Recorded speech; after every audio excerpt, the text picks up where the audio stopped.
Good afternoon. This is All India Radio. I am Naresh Mago with the Midday News.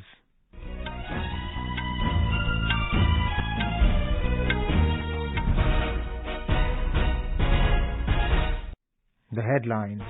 Polling is underway for assembly elections in Himachal Pradesh. 37.19% polling recorded till 1 p.m. Campaigning for Gujarat assembly election is gaining momentum.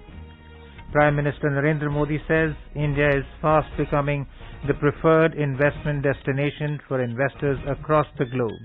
Launches multiple development projects at Visakhapatnam in Andhra Pradesh. Vice President Jagdeep Dhankar asserts that India-ASEAN relationship forms the central pillar of India's Act East policy. India to host the third ministerial conference on countering financing of terrorism this month. And US President Joe Biden urges all nations to ramp up their own efforts to avert catastrophic global warming.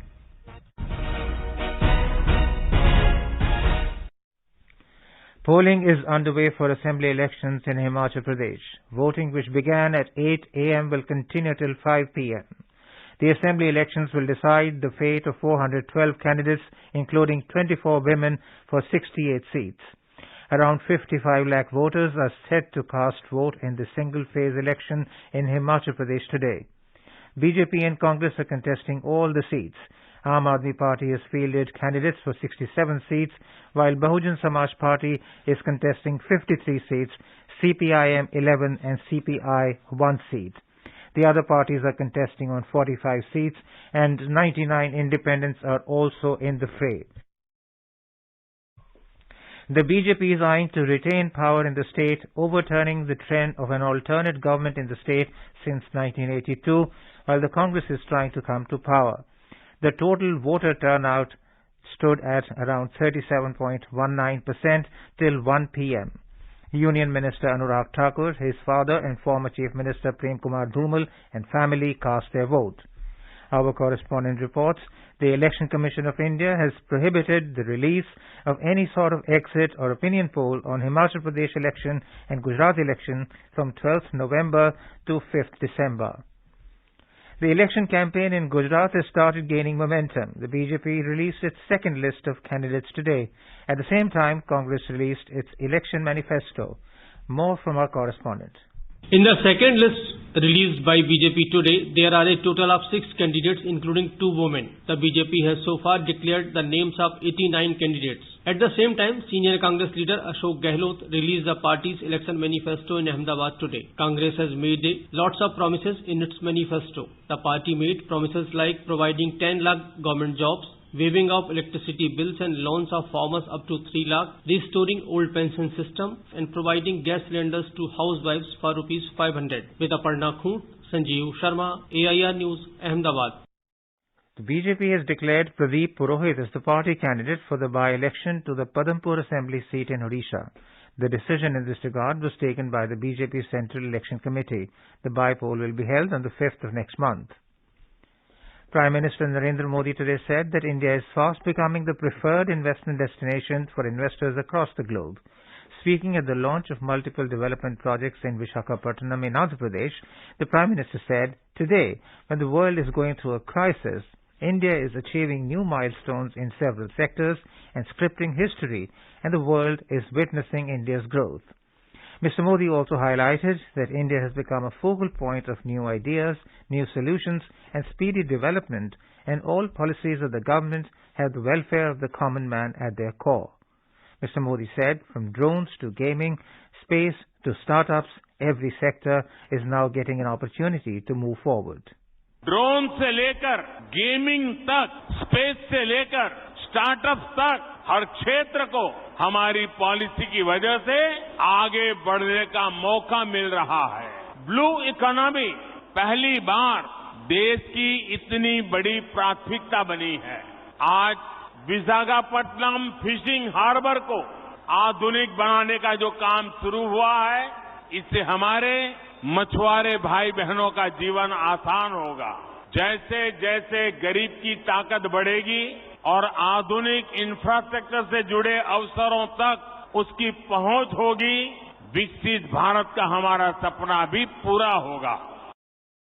Mr. Modi stressed that the projects relating to connectivity, oil and gas sectors launched today in Visakhapatnam will power Andhra Pradesh's growth. Infrastructure का ये integrated view PM गति शक्ति national master plan की वजह से संभव हुआ है. गति शक्ति प्लान से न सिर्फ इंफ्रास्ट्रक्चर निर्माण की रफ्तार तेज हुई है, बल्कि इससे परियोजनाओं पर लगने वाला खर्च भी कम हुआ है. मल्टी मॉडल ट्रांसपोर्ट सिस्टम ही हर शहर का भविष्य है और विशाखापट्टनम ने इस दिशा में कदम बढ़ा दिया है. The Prime Minister said the economic corridor that is being launched today will improve multimodal connectivity to boost trade and manufacturing in Andhra Pradesh. Mr. Modi said from West Asia to Rome, the ports of Visakhapatnam were a center for India's trade. The Prime Minister said, with the Azadi Ka Amrit Kal, India is moving forward on the path to progress and the vision to build modern infrastructure is rooted in inclusive growth. आजादी के अमृत काल में देश विकसित भारत के लक्ष्य को लेकर विकास के रास्ते पर तेजी से आगे बढ़ रहा है. विकास की ये यात्रा बहुआयामी है. इसमें सामान्य मानवी के जीवन से जुड़ी जरूरतों की चिंता भी शामिल है. इसमें सबसे बेहतर आधुनिक इंफ्रास्ट्रक्चर का निर्माण भी शामिल है. Later, addressing a meeting of the BJP workers in Begumpet in Telangana, the Prime Minister said, Telangana's government and leaders always do injustice to the state's capability and the talent of its people. He said the political party that people of Telangana trusted the most is the party that did the biggest betrayal to Telangana. Vice President Jagdeep Dhankar has said that the India-ASEAN relationship forms the central pillar of India's Act East policy. Addressing the 19th ASEAN-India Summit, the Vice President said, deep cultural, economic and civilizational ties have existed between India and Southeast Asia from time immemorial. The Vice President emphasized that India places great value on ASEAN as an important pillar of regional, multilateral and global order. India and Cambodia today signed 4 MOUs in the areas of culture, wildlife and health. Vice President Jagdeep Dhankar also had a bilateral meeting with Cambodian Prime Minister Hun Sen on the sidelines of the ongoing ASEAN Summit. Wide-ranging discussions were also held on bilateral ties, including human resource, demining and development projects. This is All India Radio giving you the news. For quick news updates round the clock, follow us on our Twitter handle at AIR News Alerts. क्या आप वरिष्ठ नागरिक हैं? क्या आपके मन में सेहत, आर्थिक, सामाजिक या भावनात्मक मुद्दों से जुड़ा कोई सवाल है? आकाशवाणी आपके लिए लेकर आया है कार्यक्रम एक कदम और बुजुर्गों के लिए, हर रविवार रात 9:30 बजे FM गोल्ड पर। आप अपने सवाल हमें व्हाट्सएप नंबर 9289094044 पर भेज सकते हैं या इस पते पर ईमेल कर सकते हैं एक कदम और airnews@gmail.com। The Union Home Ministry is organizing the third ministerial conference on countering financing of terrorism, No Money for Terror.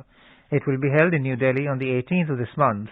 The two-day conference aims to progress the discussions on combating terrorist financing held by the international community in the previous two conferences in Paris and Melbourne. The conference intends to bring together representatives of 75 countries and international bodies for deliberations.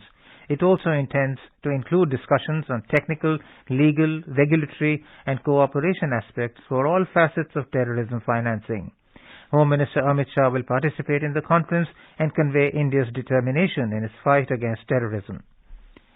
Public Service Broadcasting Day is being observed today. The day is celebrated every year to commemorate the only visit of Mahatma Gandhi to the studios of All India Radio Delhi in 1947. The father of the nation had then addressed the displaced people who had temporarily settled at Kurukshetra in Haryana after partition. Union Minister and senior BJP leader Arjun Munda has condemned the TMC leader and West Bengal Minister Akhil Giri for his alleged objectionable remarks against President Draupadi Murmu. Talking to reporters in New Delhi today, Mr. Munda said, by making such remarks, the TMC leader has tarnished the image of the country and also shown disrespect to the post of the president.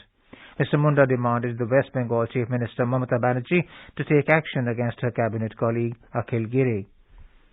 US President Joe Biden has urged all nations to ramp up their own efforts to avert catastrophic global warming. Speaking at the COP27 conference in Egypt, Biden said the United States will meet its goal of cutting emissions 50 to 52% below the 2005 levels by 2030. He endorsed the passage of a $369 billion spending package to green the U.S. economy as an achievement that would shift the paradigm for his country and the entire world. The U.S. President also announced plans to step up efforts to cut methane emissions by plugging fossil fuel leaks and requiring companies to act on leaks reported by credible third parties. World Pneumonia Day is being observed today. The day aims to raise awareness about pneumonia and highlight its symptoms, prevention and treatment. Pneumonia is a form of acute respiratory infection that affects the lungs. According to World Health Organization, pneumonia is the single largest infectious cause of death in children worldwide. Pneumonia can be prevented by immunization and adequate nutrition. Indian boxers Lavleena Borgohain, Parveen Huda, Sweetie and Alfia Pathan claimed gold medals at the Asian Championships in Amman, Jordan yesterday. Parveen secured a 5-0 victory over Japan's Kito Mai. The World Championships bronze medalists put up a dominant show to beat 4th-seeded Mai via a unanimous decision. Lavleena defeated Ruzmetova Sokiba of Uzbekistan 5-0 by unanimous decision in the final. Sweetie defeated Gulsaya Yerzan of Kazakhstan 5-0 by a unanimous decision, while Alfia defeated Islam Husaili of Jordan due to the opponent's disqualification to clinch the gold. Meenakshi, on the other hand, concluded her maiden Asian Championships campaign by clinching a silver medal in the flyweight division. Meenakshi toiled hard but lost the gold medal bout to Kinoshita Rinka of Japan via a 1-4 split verdict.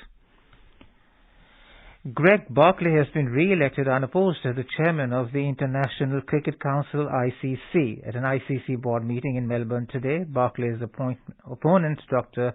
Tevengwa Makulani, the chairman of Zimbabwe Cricket, withdrew from the contest. Barclay, a former head of New Zealand cricket, will now hold his second term for 2 more years. The air quality in Delhi and National Capital Region continues to be in the very poor category. According to Central Pollution Control Board, the air quality index stood at 306 at 11 a.m. An air quality index between 201 and 300 is considered poor, 301 to 400 very poor, and above 400 as severe. Now let's have a look at the weather forecast for the day. National capital Delhi is expected to have a mainly clear sky. The minimum temperature recorded was 13 degrees Celsius and the maximum will be around 29 degrees. Mumbai will also have a mainly clear sky. The minimum temperature was 21 and the maximum will be around 35 degrees Celsius. Kolkata is likely to have a partly cloudy sky. The minimum temperature was 21 degrees Celsius and the maximum will be around 31 degrees. Chennai is expected to have a generally cloudy sky with heavy rain. Jammu will have a mainly clear sky. The temperature will hover between 10 and 28 degrees Celsius. Srinagar will have a mainly clear sky. Muzaffarabad, Leh and Gilgit will have mainly clear skies. In the south, Hyderabad will have a partly cloudy sky with haze. Bengaluru will have a generally cloudy sky with light rain. Imphal, Aizawl and Shillong will have mainly clear skies becoming partly cloudy towards evening or night. Kohima will have a partly cloudy sky with haze, and Gangtok will have a generally cloudy sky with light rain. And now, before we end the bulletin, the headlines once again. Polling is underway for assembly elections in Himachal Pradesh. 37.19% polling recorded till 1 p.m. Campaigning for Gujarat Assembly election is gaining momentum. Prime Minister Narendra Modi says India is fast becoming the preferred investment destination for investors across the globe. Launches multiple development projects at Visakhapatnam in Andhra Pradesh.